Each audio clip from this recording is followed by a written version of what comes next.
Hi students, welcome to முப்படை training academy. SI அல்டிமேட்டோடைய இன்றைய வருஷத்துடைய கடைசி அல்டிமேட் என்னுடைய வீடியோவில் வந்து நம்ம முடிக்கிறோம். ஓகேங்களா, சமூக அறிவியல கடைசி அல்டிமேட்டா பாக்குறோம். 2 நாட்கள் நாளைக்கு நாளைக்கு நீங்க என்ன பண்ண போறீங்க, எக்ஸாம் எழுத போறீங்க. வெரி ஆல் த பெஸ்ட் சொல்லிடுறேன். நல்லபடியா இவ்வளோ நாட்களாக நீங்க உழைத்தது இந்த எக்ஸாமுக்காக தான். ஓகேங்களா, நல்லபடியா எக்ஸாம் எழுதுங்க. கண்டிப்பா கிளியர் ஆகுங்கிற நம்பிக்கையோட கான்பிடென்ட்டோட உள்ளுக்குள்ள லைட்டா கொஞ்சம் பயத்தோடையும் படிச்சுக்கோ, ஓவர் கான்பிடென்ட் இருந்துடக்கூடாது. ஓகேங்களா, நல்லபடியா எழுதுங்க. Very all the best. நம்ம கடைசி அல்டிமேட்ல ஒரு 50 கொஸ்டின் டீடைலா டிஸ்கஸ் பண்ணிடலாம். நான் கொஞ்சம் கடைசி அல்டிமேட்ல கொஞ்சம் லிபரலா தான் கொஸ்டின் எடுத்திருக்கேன், ரொம்பலாம் டஃபா எடுக்கல. ஓகேங்களா, கடைசியில கொஞ்சம் நம்பிக்கையா போகிறதுக்காக லிபரலா எடுத்திருக்கேன். எக்ஸ்ட்ரா சொல்லக்கூடிய பாயிண்ட்ஸையும் கவனிச்சுக்கோங்க. சரி, ஃபர்ஸ்ட் கொஸ்டின் போலாமா? தொழிற்சாலைகளில் தயாரிக்கப்படும் பொருட்கள் மக்களுக்கு பகிர்ந்தளிக்கப்படுவது அது என்ன துறையில வரும் கேட்கிறாங்க. அப்போ தொழிற்சாலையில தயாரிக்கப்படுவது என்ன துறைன்னு கேட்டா வேற, அது 2ஆம் துறை. ஆனா மக்களுக்கு பகிர்ந்தளிக்கிறாங்க. இங்கிலீஷ்ல பாருங்க, டிஸ்ட்ரிபியூட் இந்த வார்த்தை வந்திருக்கு. அப்போ உற்பத்தி பண்ண பொருள் எடுத்து விற்கிறாங்கன்னு அர்த்தம். அப்ப அது என்ன தொழிற்சாலை? சேவை தொழிற்சாலை. ஓகே, ஞாபகம் வச்சுக்கோங்க. இப்போ முதல் நிலைனா என்னது? விவசாயம் சம்பந்தமான இயற்கையில இருந்து வரக்கூடியது. 2ஆம் நிலை இருந்து ஃபேக்டரி சம்பந்தமான விஷயம். சேவைனா இந்த மாதிரி பொருட்களை விற்கிறது, பேங்கிங், இந்த மாதிரி விஷயங்கள் தான் சேவை துறையில வருது. ஓகேங்களா, ரைட்டா? இந்த 3 துறையில பாத்துக்கோங்க. இந்த 3 துறையில அதிகமான பங்களிப்பு இந்தியன் எக்கனாமிக்கு வந்து சேவை துறை தான். தமிழ்நாட்டுடைய பொருளாதாரம் கேட்டாலும் சேவை துறை தான். ஓகேங்களா, ரைட்டா? அடுத்த கொஸ்டின் போலாமா? அடுத்த கொஸ்டின் பாருங்க. மேட்ச் த ஃபாலோயிங் ஆப்ஷன் கீழே வச்சிருக்காங்க. ஃபர்ஸ்ட் இது நம்ம பார்த்தே மேட்ச் பண்ணிடுவோம். அப்புறம் நம்பர் இருக்கா செக் பண்ணிக்கலாம். வங்கிகளை பொறுத்த வரைக்கும் இந்த 3ல எது வரும் அப்படி பார்த்தா பண பரிவர்த்தனை வருமா? அப்போ 1 2 3 4. ஓகேங்களா, 3. சேவைகள் அப்படின்னு சொல்லும் போது என்ன சொல்லலாம்? தகவல் தொழில்நுட்பத்தை மேட்ச் பண்ணலாம் சேவை துறையில. சிறிய அளவிலான தொழிற்சாலைனா என்ன சொல்லலாம்? கால்நடை வளர்ப்பு சொல்லலாம். ஓகேங்களா, கால்நடை வளர்ப்பு சிறிய வகையான ஒரு இண்டஸ்ட்ரி சொல்ல முடியாது, கால்நடை வளர்ப்பு. அடுத்து காடு சார்ந்த தொழிற்சாலைனா காகித தொழிற்சாலை. ஓகேங்களா, சிம்பிளா மேட்ச் பண்ணி 3 4 1 2 ஆப்ஷன் இருக்கா பார்த்துக்கலாம். 3 4 1 2 ஆப்ஷன் ஏ. சரிங்களா, 3 4 1 2. ஓகேங்களா, திருப்பி சொல்றேன். Match the following. ஒண்ணு தப்பா இருக்கு, ஒண்ணு ரைட்டா இருக்கு, ஒண்ணுக்கு இப்படி வருமே. பீஸ் நிறைய பேர் யோசிச்சீங்க, அப்படிதான் யோசிக்காத. ஓகேங்களா, ஒரு ஃபர்ஸ்ட் 2 ஆப்ஷன் பாரு. ஏதாவது ஒரு ஆப்ஷன்ல நல்லா கரெக்டா மேட்ச் ஆயிடுச்சுன்னா தாராளமா அதை போட்டு வந்துடும். ஓகேங்களா, அதுதான் சொல்றேன். மேட்ச் த ஃபாலோயிங் கேட்டா ஈஸி தான், மைண்ட் வச்சுக்கோ. அடுத்து பாருங்க, ஒரு தியரி மாதிரியான ஒரு கொஸ்டின். ஒருவரின் வருமானம் அதிகரிக்கும் போது அதற்கேற்ப வரியின் விகிதமும் அதிகரிப்பது. வருமானம் அதிகரிச்சா வரியின் விகிதமும் அதிகரிக்கும். ஓகேங்களா, இப்படி அதிகரிச்சா அதற்கு பெயர் என்ன அப்படிங்கிறாங்க. வரியின் விதிப்பில் மொத்தம் 3 வகை இருக்குது. ஓகேங்களா, ஒண்ணு வளர் வீதம், அதுதான் நமக்கு ஆன்சரு. அதுக்குரிய டெபினிஷன். தேய் வீதம்னா வருமானம் உயருது, வரி குறையுது, அதுக்கு பேர் தான் தேய் வீதம். ஓகேங்களா, சமத்துவ விகிதாச்சார வரி விதிப்புனா எவ்வளவு சம்பாதிச்சாலும் சரி எல்லாருக்கும் ஒரே மாதிரியான வரி விதிப்பு பேர் தான் விகிதாச்சார வரி விதிப்பு. ஓகே, ஞாபகம். இந்த டெபினிஷனுக்கு இதுதான் வளர் வீத வரி விதிப்புக்கு பெஸ்ட் எக்ஸாம்பிள் கேட்டாங்கன்னா ஐடி இன்கம் டாக்ஸ் தான் பெஸ்ட் எக்ஸாம்பிள். ஓகேங்களா, ரைட்டா? அடுத்து போலாமா? சரிங்க, அடுத்த கொஸ்டின் பாருங்க. இந்தியா 24 மாநிலங்களில் மற்றும் யூனியன் பிரதேசங்களில் மதிப்பு கூட்டு வரியை அறிமுகப்படுத்திய ஆண்டு தெளிவாகிறாங்க பாருங்க. ஹரியானா அறிமுகப்படுத்திய ஆண்டு கேட்கிறேன். 24 மாநிலங்கள் இந்த வேட்டுகிற வரியை அறிமுகப்படுத்திய ஆண்டு. ஓகேங்களா, ஃபர்ஸ்ட் இந்தியாவிலேயே ஃபர்ஸ்ட் இந்த வேட் வரி அறிமுகப்படுத்தியது ஹரியானா. ஓகேங்களா, அதை ஞாபகம் வச்சுக்கணும். அவங்க அறிமுகப்படுத்துறதுக்கு அப்புறம் தான் அந்த மாடலை பேஸ் பண்ணி 24 மாநிலங்களும் ஃபாலோ பண்ணாங்க. எந்த வருஷம்னா 2005 தான் 24 மாநிலங்களும் இதை பின்பற்றுறாங்க. 2005. ஓகேங்களா, ஞாபகம் வச்சுக்கணும். நெக்ஸ்ட், சரியானதை பொறுத்துக்கிறாங்க. ஓகே, பொறுத்துக, சரியானதை பொறுத்தணும். ஓகேங்களா, பார்க்கலாமா? ஆங்கில தங்க நாணயம். தங்க நாணயம் எல்லாமே ஆங்கிலம் தான். தங்க நாணயத்துக்கு இப்போ கரோல் என்ன சொல்றாங்க? கரெக்ட் தான், படிச்சிருப்பீங்க. 7th புக்ல இருக்குல்ல, தங்கம் வெள்ளி செம்புக்கு. ஓகே, இது கரெக்ட். அதுக்கு தக்கன ஆப்ஷன் போட்டுறாத, கொஞ்சம் கவனிச்சுக்கோ. அடுத்து பார்க்கலாம். வெள்ளி நாணயத்துக்கு பேரு டின்னி. டின்னியா கிடையாது, ஏஞ்சலினா. தப்பா இருக்கு. செம்பு நாணயத்துக்கு பேர் தான் கப்ரூன். ஓகேங்களா, அப்ப ஏஞ்சலினா தப்பு. வெங்கல நாணயத்துக்கு தான் டின்னி. அப்ப இந்த 3 தான் மாத்தி இருக்குது. ஃபர்ஸ்ட் கரெக்டா இருக்குது ஏன்னு போய் டக்குன்னு இந்த ஏ போட்ட கூடாது. இங்க இருக்குது ஏ ஆப்ஷன். ஓகேங்களா, கொஞ்சம் ஆப்ஷனையும் ட்விஸ்ட் பண்ணி வச்சா எப்படி? ஓகேங்களா, இந்த ஆங்கிலேய நாணயங்களை பத்தி கொடுத்துருப்பாங்க. அதே மாதிரி ஓட்ட போட்ட நாணயம் யாரு உருவாக்குனது? மௌரியர்கள். உருவம் பொறித்த நாணயம் உருவாக்குனது யாரு? குஷானர்கள். இதெல்லாம் பார்த்து வச்சுக்கோங்க. ஓகேங்களா, அடுத்து பாருங்க. இந்திய ரூபாய்க்கான குறியீட்டு இந்திய அரசு அங்கீகரிக்கப்பட்ட ஆண்டு கேட்கிறாங்க. அந்த குறியீடு இருக்குல்ல, இந்திய ரூபாய்க்குன்னு ஒரு குறியீடு இருக்கு. இந்த குறியீட்டை நம்ம கவர்மெண்ட் எப்போது அங்கீகரித்தது அப்படின்னு கேட்கிறாங்க. அப்போ எப்போ அங்கீகரித்தது அப்படிப்பட்ட 2010-15 ஜூலைல அங்கீகரித்தது. ஓகேங்களா, ரொம்ப முக்கியம். நீங்க இந்த நம்பரா படிக்காம வார்த்தையா படிச்சிருப்பீங்க, இங்க நம்பரா வந்திருக்கு. அப்போ கொஞ்சம் வித்தியாசம் பார்த்து வச்சுக்கணும். சரிங்களா, 15 ஜூலை 2010 சிம்பிளுக்கான, அதாவது நாட்டுடைய குறியீடு, ரூபாய்க்கான குறியீடு. நம்ம உதயகுமார் இதை வடிவமைச்சவரு. நம்ம 5வது நாடாக இதை ஏற்றுக்கொண்டோம். எக்ஸ்ட்ரா பாயிண்ட் ஞாபகம் வச்சுக்கோங்க. அதே மாதிரி எக்ஸாம் போறதுக்கு முன்னாடி ஒவ்வொரு ரூபாய் நோட்டுல என்ன புகைப்படம் இருக்கு பாத்துக்கோங்க. 10 ரூபால கோனார் சூரிய கோவில், 50 ரூபால ஹம்பி. அந்த கோவில் எந்தெந்த ஊர்ல இருக்கு பாத்துக்கோங்க. கர்நாடகால இருக்கா, ஒடிசாவில இருக்கா, மத்திய பிரதேசம் இருக்கா, அதெல்லாம் கொஞ்சம் பார்த்து வச்சுக்கோங்க. கேள்வி கேட்கலாம். ஓகேங்களா, ஜிகே மாதிரியான டாபிக் தான் அதெல்லாம். சரியா, அடுத்து திருப்பி ஒரு பொறுத்துக, கீழே ஆன்சர் இருக்கும் சொல்றேன். நாடுகளின் வகைகளும் தலா வருமானமும். ஓகேங்களா, அடுத்து குறைந்த வருவாய் அப்படின்னு சொல்லும் போது எத்தனை டாலருக்கு? எல்லாமே டாலர். சரியா, $1005 உள்ள குறைந்த வருவாய். குறைந்த நடுத்தர வருவாய்னா 1006 இருந்து 3955 2 எல்லாம் மேட்சா, நேர்நிலாத மேட்சா இருக்கு. உயர்தர நடுத்தரம்னா 3, உயர்ந்த வருவாய்னா இது 12,000க்கு மேல. ஓகேங்களா, எல்லாமே நேருக்கு நேரா தான் மேட்சா இருக்கு. பொறுத்துக்க, ஈஸி. இது உங்களுக்கு 9th புக்ல ஒரு பாக்ஸ் போட்டு கொடுத்துருப்பாங்க. 1 2 3 4 ஆப்ஷன் ஏ. சரியா, அடுத்து பாருங்க, box question, previous year question கூட. இடைக்கால வரலாற்றில் இந்தியாவில் வேலை வாய்ப்பு சிக்கலை தீர்ப்பதற்காக வேலை வாய்ப்பு பதத்தை உருவாக்கியவர் யார்? துக்ளக் மன்னர், ஃபெரோஷா துக்ளக். மன்னர்கிற பேர் தான் காந்தி தான் வந்திருக்கு, அடிச்சு விட்டுரு. ஓகேங்களா, அந்த மாதிரி பேர் வந்தாரு. ஓகேங்களா, அமைத்தவர் யாருன்னா ஃபெரோஷா துக்ளக். துக்ளக் வம்சத்தை சேர்ந்தவர். இவர் தான் இந்த விஷயத்தை அமைச்சிருப்பாரு. புக்ல பாக்ஸ்ல கொடுத்துருப்பாங்க. அடுத்து பாருங்க, சிம்பிளானது. ஆனா இந்த மாதிரி விஷயம் தான் தப்பு பண்ணுவேன். மெஜாரிட்டி மக்கள் தப்பு பண்ணக்கூடியது இங்கதான். பொருந்தாததை தேர்வு செய் அப்படின்னு சொல்றோம். ஓகேங்களா, இப்ப இந்த 4 ஆப்ஷன்ல எது பொருந்தல, ஓகேங்களா, எது செட் ஆகல அப்படின்றத பாக்கணும். ஓகேங்களா, இப்போ வங்கியியல், ரயில்வே, காப்பீடு, சிறு தொழில். ஓகேங்களா, எது மட்டும் வித்தியாசமா இருக்கு? எல்லாமே பெரிய பெரிய ஃபேக்டரி, இது மட்டும் தான் சின்னது. அந்த மாதிரி லாஜிக் யோசிக்கலாம். இன்னொரு லாஜிக் என்ன யோசிக்கலாம் அப்படின்னு பாத்தீங்கன்னா, இந்த பேங்க், ரயில்வே, காப்பீடு, இது எல்லாம் இன்சூரன்ஸ் எல்லாமே பாத்துக்கிட்டீங்கன்னா சேவைத்துறை, எல்லாமே சேவைத்துறை.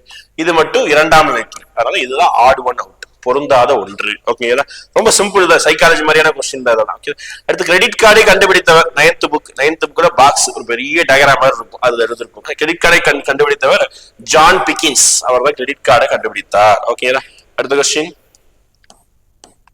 இந்தியாவின் முதலாக வருமான வரி எந்த ஆண்டு அறிமுகப்படுத்தப்பட்டது? சொல்லிருக்கல, வரிகள் டாபிக்ல இருந்து ஒரு கொஸ்டின் எதிர்பார்க்கலாம். பிசிக்குமே வந்திருந்தது, உங்களுக்கு எதிர்பார்க்கலாம். சரிங்களா, அப்ப 1860 வருமான வரி அறிமுகப்படுத்தப்பட்டது. காரணம் 1857 கழகத்தில் ஏற்பட்ட இழப்புகளை ஈடு செய்வதற்காக சர் ஜேம்ஸ் வில்சன் என்பவரால் உருவாக்கப்பட்டது அந்த வருமான வரி. அது 1860 ஞாபகம் வச்சுக்கணும். வருமான வரி மத்திய அரசுக்கு செல்லக்கூடியது, ஒரு நேர்முக வரி. ஓகேங்களா, நெக்ஸ்ட் பாருங்க, 1954 முதலில் பண்டங்கள் மற்றும் பணிகள் வரியை அமல்படுத்திய நாடு ஜிஎஸ்டி. அவ்வளவுதான். ஜிஎஸ்டி கொண்டு வந்தது யாரு? இந்தியாலாம் போடவே கூடாது. ஓகேங்களா, பிரான்ஸ் தான் ஃபர்ஸ்ட் கொண்டு வந்தது. ஓகேங்களா, இந்தியா பாத்தீங்கன்னா 2017 ஜூலை 1 இந்த வருஷம் எக்ஸாம் கொஸ்டின். இது இல்லாம 101வது அமெண்ட்மெண்ட் ஜிஎஸ்டியில இப்ப புதிய சீர்திருத்தம் கொண்டு வந்திருக்காங்க. அதை கவனமா படிச்சுக்கோ. ஓகேங்களா, புதிய சீர்திருத்தின் அடிப்படையில எது கம்மியான வரி, எது அதிகபட்ச வரி, இந்த சீர்திருத்தம் தான் பார்த்து வச்சுக்கோங்க. ஏன்னா டாக்ஸ் ஸ்லாப மாத்திருக்காங்க. சரிங்களா, ரைட்டா. நெக்ஸ்ட், ஒருவரின் வருமானம் அதிகரிக்கும் போது, இது அப்பவே வந்த கொஸ்டின், சாரி. ஓகேங்களா, ஒருவரின் வருமானம் அதிகரிக்கும் போது அதற்கு ஏற்ப வரி விகிதம் அதிகரிச்சா வரி வீத வரி தான். ஓகேங்களா, இது ரிப்பீட்டட் கொஸ்டின், விட்டுருங்க. அடுத்த கொஸ்டின் பாருங்க, இந்தியாவின் முக்கிய மறைமுக வரி. பாருங்களா, முக்கிய மறைமுக வரி தான் கேட்கிறாங்க. அப்ப நேர்முக வரி ஏதாவது இருந்தால் அதை அடிச்சு விட்டுரு. ஓகேங்களா, அப்ப ஆப்ஷனை பார்க்கும்போது எல்லாமே நேர்முக வரி கிடையாது, எல்லாமே மறைமுக வரி. ஓகேங்களா, இப்ப முக்கியங்கிற வார்த்தையை ஆட் பண்ணிருக்காங்க. சுங்க வரியும் கலால் வரியும் ரொம்ப முக்கியமான வரியா? மேபி இருக்கலாம், கொஞ்சம் பெண்டிங் வச்சுக்கோங்க. சுங்க வரியும் ஜிஎஸ்டியும் ரொம்ப முக்கியமான வரியா? கொஞ்சம் பெண்டிங் வச்சுக்கோங்க. ஓகேங்களா, ஜிஎஸ்டியும் கலால் வரியும் ரொம்ப முக்கியமான வரியா? பெண்டிங் வச்சுக்கோங்க. ஜிஎஸ்டி மதிப்பு கூட்ட வரி முக்கியமான வரியா? நல்லா கவனிச்சுக்க. மறைமுக வரியில ரொம்ப முக்கியமான வரியில ஜிஎஸ்டி கன்ஃபார்ம் வரப்போகுது. அப்ப ஜிஎஸ்டி இல்லாத ஆப்ஷனை அடிச்சு விட்டுரு. ஓகேங்களா, மீதி இருக்கக்குள்ள கூடியது எல்லாமே ஜிஎஸ்டி இருக்குது. ஓகே, ரொம்ப முக்கியமான வரி அப்படின்னு சொல்லணும்னா இங்க நம்ம என்ன சொல்றோம் அப்படின்னு பாத்தீங்கன்னா, நமக்கு ஆப்ஷன் அடிப்படையில ரொம்ப முக்கியம்னா ஒண்ணு ஜிஎஸ்டி, இன்னொன்னு அதிக அளவு வசூல் பண்ணக்கூடியது இங்க ஜிஎஸ்டி வரும். ஓகேங்களா, அதிக அளவு வசூல் பண்ணக்கூடியது நம்ம மதிப்பு கூட்டு வரி. இந்த 2 வரியை சேர்த்ததுதான் ரொம்ப முக்கிய வரி, முக்கிய மறைமுக வரி அப்படின்னு நம்ம சொல்றோம். சரியா, ரைட்டா. அடுத்த கொஸ்டின் பாருங்க, விருத கங்கா என்று அழைக்கப்படக்கூடியது. அப்ப ஆறுகளுக்கு நிறைய ஒரு சில ஆறுகளுக்கு அடைமொழி இருக்குது. விருத கங்கா என்று அழைக்கப்படக்கூடியது என்னது அப்படின்னு பாத்தீங்கன்னா, சவுத் இந்தியாவில் மிகப்பெரிய நதி என்று அழைக்கப்படக்கூடிய கோதாவரி, அதுதான் விருத கங்கா என்று அழைக்கப்படக்கூடியது. 1465 கிலோமீட்டர் நீளம்ல, ஏன்னா அதை விட கம்மியானது 1400 கிருஷ்ணா. ஓகேங்களா, ரொம்ப கம்மி தான். மகாநதி தான் ரொம்ப கம்மி தான், பெரிய அளவுக்குலாம் கிடையாது. ஓகேங்களா, 1400க்கு மேல இருக்கிறதுனால இதுதான் விருத கங்கா. ஏன்னா கங்கையே வந்து 2500. சவுத் இந்தியாவில இதுதான் ரொம்ப லாங்கஸ்டா இருக்கு, அதனால இது விருத கங்கா. ஞாபகம், கோதாவரி. அடுத்து கோதாவரி நாசிக் மாவட்டத்தில் உருவாக பாத்துக்கோங்க. இதே மாதிரி இங்க இருக்கக்கூடிய நதிகள் எங்க தோன்றுறது, மேட்ச் த ஃபாலோயிங் பார்க்கலாமா? இதெல்லாம் ரொம்ப அப்படியே டக்கு டக்குன்னு சொல்லணும். ஒவ்வொரு நதியோட நீளம், தோன்றக்கூடிய இடம், கலக்கக்கூடிய இடம். தப்தி தப்தி அப்படின்னு சொல்லும் போது உங்களுக்கு வந்து ஃபர்ஸ்ட் ஈஸியானதை மேட்ச் பண்ணுங்க. ஓகேடா, காவிரி மேட்ச் பண்ணுங்க. காவிரி ஈஸி. ஓகேடா, காவிரி குடகு, அமாவாதியா கர்நாடகா குடகு. ஓகே, ஞாபகம் வச்சுக்கோங்க. ஓகேங்களா, அப்போ டிக்கு 1 அதை வச்சு மேட்ச் பண்ணோம்னா ஒரு ஆப்ஷன் இருக்கா பார்க்கணும். எலிமினேட் பண்ண முடியுதா? எஸ், ஒரே ஒரு ஆப்ஷன் தான் இருக்கு, அடிச்சு தூக்கி போட்டு வந்துருக்கு. சரியா, புரியுதா? டிக்கு 1னா ஒரே ஒரு ஆப்ஷன் தான் இருக்கு. 4 3 2 1 ரிவர்ஸா இருக்குது. ஓகேங்களா, இப்ப தப்திக்கு பெட்டூர் மாவட்டம், மத்திய பிரதேசத்துடைய பெட்டூர் மாவட்டம். நர்மதைக்கு அமர்கண்டக்கு, கிருஷ்ணாக்கு கிருஷ்ணா மகாபலேஸ்வர், சாமி பேர் மாதிரி இருக்கு, மகாபலேஸ்வர். காவிரிக்கு குடகு. ஓகே, ரிவர்ஸா இருக்குது. ஓகேங்களா, ரைட். அடுத்து போலாமா? அடுத்து பாருங்க, பின்வரும் வெற்றி கூட்டுகளை ஆராய்ந்து தெரியும், சரியான விடையை தேர்வு செய்ய. சரியான விடை, இந்தியா வடக்கு தெற்காக இவ்வளவு தூரம் 2933 சொல்றாங்க, தப்பு. இந்த ரெண்டு இன்டர்சேஞ்ச் ஆயிருக்கு பாருங்க. இந்தியா கிழக்கு மேற்காக இது பண்ணுறது தப்பு. பரப்பளவு அடிப்படையில் சிக்கிம் இந்தியாவின் மிகப்பெரிய மாநிலம், கன்ஃபார்ம் தப்பு. உத்தரப்பிரதேச சரி, ராஜஸ்தான் தான் சைஸ்ல பெருசு, சிக்கிம் சைஸ்ல சின்னது. அடுத்து, இந்தியாவின் மத்திய தீர்க்கரேகை என்பது 82 கிழக்கு உத்தரப்பிரதேசத்தில் மிர்சாப்பூர் வழியாக செல்கிறது. எஸ், இதுதான் 100% கரெக்ட். அப்போ சரியான கூற்றுன்னு சொல்லும் போது டி தான் சரியாக உள்ளது. ஓகேங்களா, ரைட்டா? அடுத்து போலாமா? அடுத்து பாருங்க, பொருந்தாதது. திருப்பியும் பொருந்தாதது ரொம்ப எளிமையான இருக்கிறாங்க, இமாலயா வரி. ஓகேங்களா, இமாலயா வரி அது என்னது சொல்றாங்க அப்படின்னு பாத்தீங்கன்னா, அவங்களுக்கு வந்து ஆட் ஒன் அவுட், பொருந்தாதது தேர்ந்தெடுக்க சொல்றாங்க. ஓகேங்களா, இப்ப இமாலயா வரின்னு சொல்லும் போது வந்து பாத்தீங்கன்னா, எந்த வரியெல்லாம் நம்மளுடைய மேப் படி ஹிமாலயா பகுதியில உருவாகுதோ அந்த நதி தான் இமாலயா நதி. ஓகேங்களா, அப்ப ஹிமாலயா நதியில உருவாகக்கூடியது சிந்து, அங்கதான் உருவாகுது. ஓகேங்களா, மான்சரோவர் ஏரியில சிந்து. அடுத்து கங்கை, கங்கோதரியில் உருவாகுது, அதுவும் அங்கதான். பிரம்மபுத்திரா அங்கதான் உருவாகுது, அதுவும் மான்சரோவர் ஏரியில. அடுத்து காவிரி, காவிரி நமக்கு தெரியும் தக்கான பீடபூமி, நம்ம ஊர் பகுதியில பாயக்கூடியது. கங்கை இமயமலை ரிவர் கிடையாது. ஓகே, இமயமலை ரிவர் எல்லாமே பாத்தீங்கன்னா வற்றாத ஜீவ நதிகள். ஓகேங்களா, அதை நீங்க ஞாபகம் வச்சுக்கணும். அடுத்து அதான் அது சம்பந்தமா அடுத்த கொஸ்டின் வந்துட்டு பாருங்க. இமயமலை உருவாகும் ஆறுகள் அனைத்தும் வற்றாத ஜீவ நதிகளாக திகழ்கின்றன. கரெக்ட். ஓகேங்களா, இமயமலை ஆறுகள் எடுத்துக்காட்டு சிந்து, கங்கை, பிரம்மபுத்திரா அப்படி சொல்றாங்க. எஸ், இப்பதான் நம்ம பார்த்தோம், கரெக்ட் தான். இதுக்கு இது சரியான விளக்கமா? கரெக்ட் தான். ரெண்டு சரியான விளக்கம் தான் காரணம். ஓகேங்களா, அப்போ ஏ இதுக்குரிய சரியான விளக்கம் தான். ஓகேங்களா, ரைட்டா? அடுத்து போலாமா? அடுத்து பாருங்க, இந்தியா ஃபேக்சுவல் கொஸ்டின் கன்ஃபியூஸ் ஆகும். இந்த எக்ஸாமோட அந்த பதற்றமான இடத்துல இந்த மாதிரி கொஸ்டின் தான் நீ தப்பு பண்ணுவேன், அதுக்காக தான் கொடுத்துருக்கு. இப்போ உங்களுக்கு ஈஸியா தெரியும். அன்னைக்கு வெயிட்டு வேக் விருத்து அட்டன் பண்ணும்போது தப்பு பண்ணிடுவேன். ஓகேங்களா, இந்தியா உலகின் பரப்பளவு அடிப்படையில் உலகத்துல 7வது பெரிய நாடாகவும் ஆசியா கண்டத்துல 2வது பெரிய நாடாகவும் இருக்கு. ஓகே, ஃபர்ஸ்ட் 7, அடுத்ததான் 2. இங்க பாரு, டக்குன்னு இந்த நம்பர் தான் பார்த்து அடிச்சிடக்கூடாது. ஓகேங்களா, 7க்கு அப்புறமே 2 ஆப்ஷனை பார்த்து தெளிவா அடிச்சுக்கோ. எக்ஸாம் பாரு கடைசி நேரத்துல. திபெத்தியன் இமயமலை என்று அழைக்கப்படுவது என்ன அப்படின்னு கேட்கிறாங்க. டிரான்ஸ் இமயமலை தான் நம்ம என்ன சொல்றோம், திபெத்தியன் இமயமலை அப்படின்னு சொல்றோம். ஓகே, இமயமலையுடைய வகைகள்ல டிரான்ஸ் இமயமலை தான் சொல்றோம். ஓகேங்களா, ரைட்டா? அடுத்த கொஸ்டின், நெக்ஸ்ட் கொஸ்டின் பாருங்க. நெக்ஸ்ட் கொஸ்டின் வந்து கணவாய்.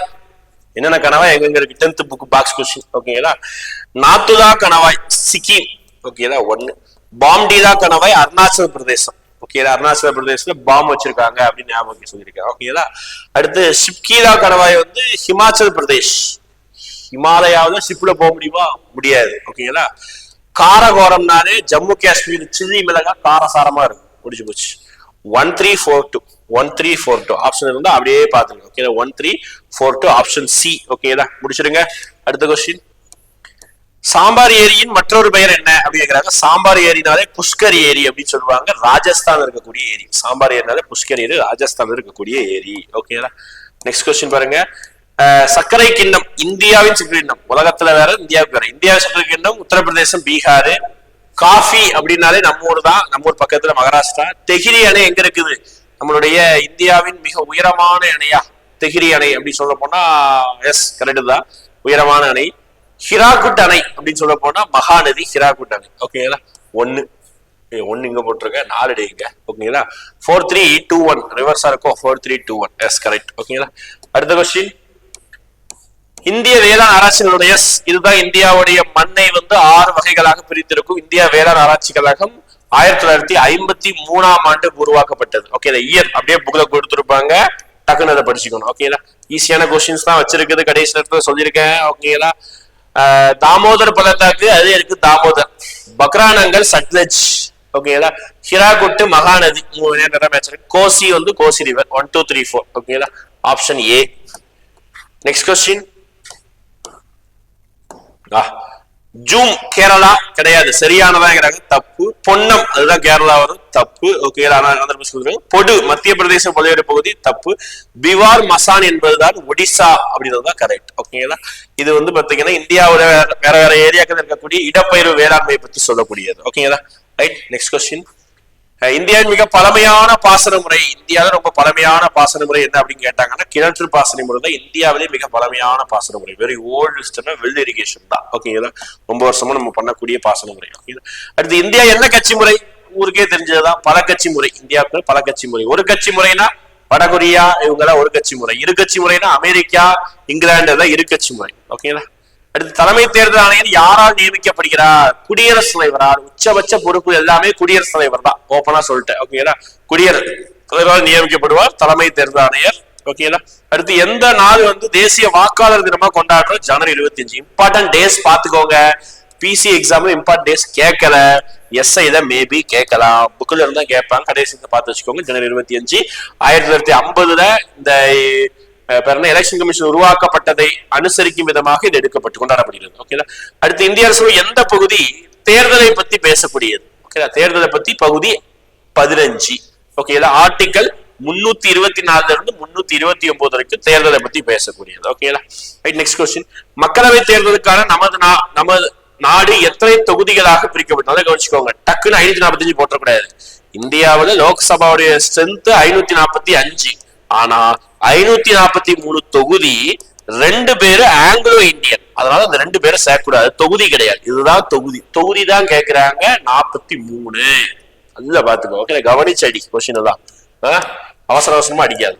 அடுத்து இந்தியாவின் முதல் தேர்தல், பொது தேர்தல் எந்த காலத்தில் நடைபெற்றது? நமக்கு தெரியும் 1951 இருந்து 52. ஓகேங்களா, அப்ப இந்த 50 வந்து அடிச்சு விட்டுரு, இதெல்லாம் அடிச்சு விட்டுரு. இந்த 2 ஆப்ஷன் தான் கன்ஃபியூஸ் ஆகும். ஓகேங்களா, ஞாபகம் வச்சுக்கோ, 25 ஆரம்பிச்சு 21 முடியும். டேட் ஞாபகம் வச்சுக்கோ, ஏன்னா மந்த் கூட ஒரே மாதிரி கொடுக்குறாங்க. ஓகேங்களா, 25 ஆரம்பிச்சு 21 உலக தாய்மொழி தினத்தன்னைக்கு முடியுது அப்படிங்கிற மாதிரி ஞாபகம் வச்சுக்கோ. ஓகேங்களா, இந்தியாவில முதல் முறையாக பேரூராட்சி என்ற உள்ளாட்சி அமைப்பு எங்கு அறிமுகப்படுத்தப்பட்டது? தமிழ்நாட்டில் தான். உலக இந்தியாவிலே பாத்தீங்கன்னா இந்த 3 அடுக்கு சிஸ்டத்துல எக்ஸ்ட்ராவா கூடுதலா பேரூராட்சியை கொண்டு வந்தது தமிழ்நாடு தான். தமிழ்நாட்டில் கொண்டு வரப்பட்டது.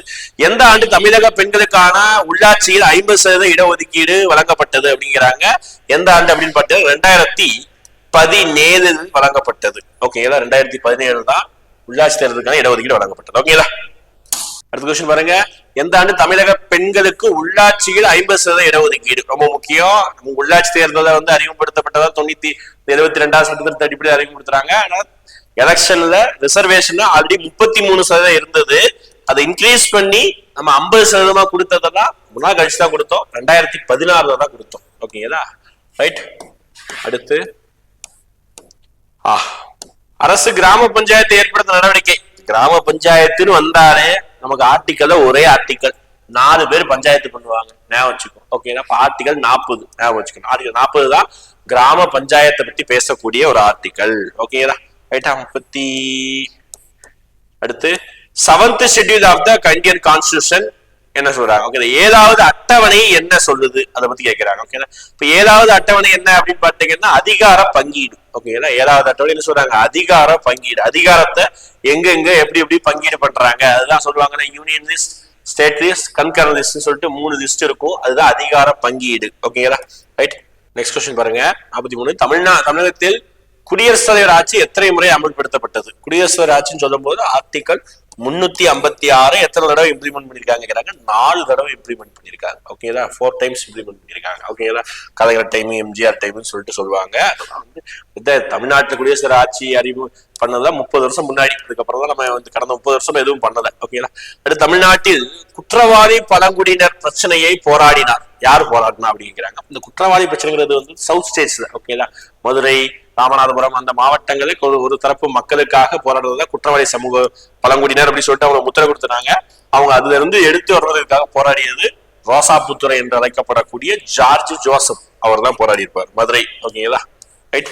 அடுத்து வாஞ்சிநாதன் திருநெல்வேலி மாவட்ட ஆட்சியரான ராபர்ட் WD ஆஷ் என்பவரை எங்க சுட்டு கொண்டாரு?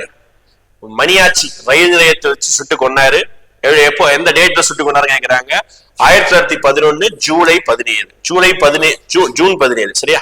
17ங்கிற நம்பர் இப்படி ஞாபகம் வச்சுக்கோ. துப்பாக்கி மாதிரி இருக்கு, ஓகே, எப்படி இருக்கு, இப்படி சொல்ற மாதிரி இப்படி ஞாபகம் வச்சுக்கோ. இப்படி துப்பாக்கி மாதிரி இருக்கு ஞாபகம் வச்சுக்கோ. குண்டு நேரா அப்படி பாயுது, ஓகே, 2 குண்டு பாயுது. ஓகே, 11 இந்த இயரை ஞாபகம் இருக்கோ, இந்த 17 ஞாபகம் வச்சுக்கோ. ஓகே, ஜூன் மாசம். அவர் எதுக்காக போவாரு? அவர் எதுக்காகனா திருநெல்வேலியில இருந்து கொடைக்கானல் போவாரு. போகும்போதுதான் அவரை சுட்டு கொள்ளுவாங்க வாஞ்சிநாதன். ஓகேதா.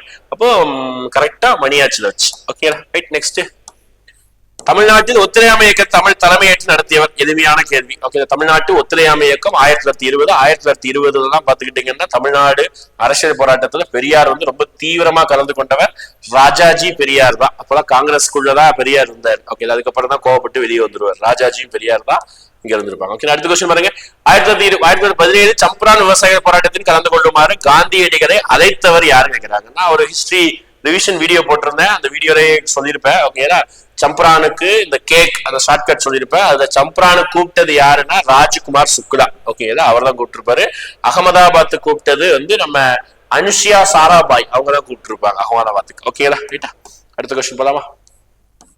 இந்தியா விடுதலை அடைந்த பொழுது இந்திய தேசிய காங்கிரசின் தலைவராக இருந்தவர். பாருங்க, விடுதலை அடையும் போது 1947. அப்போ இந்திய தேசிய காங்கிரஸுடைய தலைவர் தான் JP கிருபாலனி அவர்கள் தான் இந்த இந்திய தேசிய காங்கிரஸ் தலைவராக இருந்தாங்க 47. ரைட். நெக்ஸ்ட் கொஸ்டின், வெள்ளையனே வெளியேறு இயக்கத்தின் போது அபுல் கலாம் ஆசாத் எங்கு சிறையில் வைக்கப்பட்டார்? அபுல் கலாம் ஆசாத் வந்து எந்த சிறையில வந்து அடைக்கப்பட்டார் அப்படின்னு கேட்கிறாங்க. ஓகேங்களா, இப்போ நமக்கு தெரியும் வெள்ளையனே வெளியேறு இயக்க போராட்டம் தான் 1942. வெள்ளையனே வெளியேறு இயக்க போராட்டத்துல தான் இந்தியாவில் இருக்கக்கூடிய எல்லாரையும் தூக்கி சிறையில போட்டாங்க. எல்லாரையுமே, தலைவர்களே இல்லாத ஒரு போராட்டம் வெளியேறு வெளியேறு போராட்டம் தான். ஓகேங்களா, அது அபுல் கலாம் ஆசாத் தூக்கி அகமது நகர் கோட்டையில போட்டிருப்பாங்க. ஓகேங்களா, கொஞ்சம் வெளியே கொஸ்டினா இருந்தா கூட விட்டுருங்க, ஒன்னும் பிரச்சனை இல்லை. ஓகேங்களா, அடுத்து திராவிட சமண சங்கத்தை நிறுவியவர். திராவிட சமண சங்கம் அப்படின்னு சொல்றாங்க. ஓகேங்களா, ஜெயின் சங்க் வந்து எப்போ உருவாக்குனாங்க அப்படின்னா, யார் உருவாக்குனாங்க கேட்கிறாங்கன்னா வஜ்ரநந்தி இவர் தான் உருவாக்கி இருப்பாரு. திராவிட சமண சங்கத்தை உருவாக்கி இருப்பாரு. இப்போ திராவிட வார்த்தை வந்து ரொம்ப நாள் இருந்திருக்கும். லாஸ்ட் கொஸ்டின் உங்களுக்கான லாஸ்ட் அல்டிமேட்ல லாஸ்டா நான் ஒரு கொஸ்டின் கூட கமெண்ட் பண்ணுங்க. இதோட நீங்க வந்து எஸ்ஐ அல்டிமேட் வந்து முடிக்கிறோம்ல. ஓகே, கடைசி கொஸ்டின் மறக்காம கமெண்ட் பண்ணிட்டு போங்க. 50 கொஸ்டின் டிஸ்கஸ் பார்த்திருக்கோம். நல்லபடியா எக்ஸாம் எழுதுங்க. Very all the best. Okay, answer key release ஆகும். ஆன்சர் கீ தவறாம பாருங்க நம்மளோட யூடியூப் சேனல்ல. தேங்க்யூ.